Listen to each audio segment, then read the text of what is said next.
আজ ছিল Sunday. Finally বরমশাই আজকে আমাদেরকে নিয়ে সময় বার করে চলে গেছিল সাইকেলের দোকানে। পাপামণি এখানে তো ঘুমিয়েই কাঁদা, তাই প্রথমের দিকে অনেকটাই কান্না করছিল। আসলে আমাদের তো একা একাই বাচ্চা মানুষ করতে হয়, সেই জন্য এরকম ছোট বাচ্চা যাদের বাড়িতে আছে খুঁজলে এরকম একটি করে সাইকেল ঠিকই পাওয়া যাবে। আবার আমরা যখন পোস্টিং চলে যাই তখন এরকম বাচ্চা যাদের বাড়িতে আছে তাদেরকে আবার দিয়ে চলে যাই।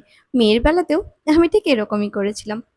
আসলে কোথাও বাইরে বেরোলে বাড়ির মতো তো আর ঠাম্মা দিদুনের কোল পাওয়া যায় না, তাই আর কি করা। আর নিজেও পারি না এতটা ক্যারি করতে আর বাইরের কাজ সামলাতে। সেই জন্যই এরকম একটা সাইকেলই আমাদের ভরসা। বন্ধুরা, তোমরা কি আমার মতো এরকম কাজটা করো? অবশ্যই আমাকে কমেন্ট করে জানিও। আর হ্যাঁ, ব্লগটা কেমন লাগলো অবশ্যই কমেন্টে জানিও। ভালো লাগলে লাইক শেয়ার কমেন্ট অবশ্যই করে। আর হ্যাঁ, যারা নতুন তারাও প্লিজ সাবস্ক্রাইব করে দিও। আজকের মতো এখানেই, টাটা।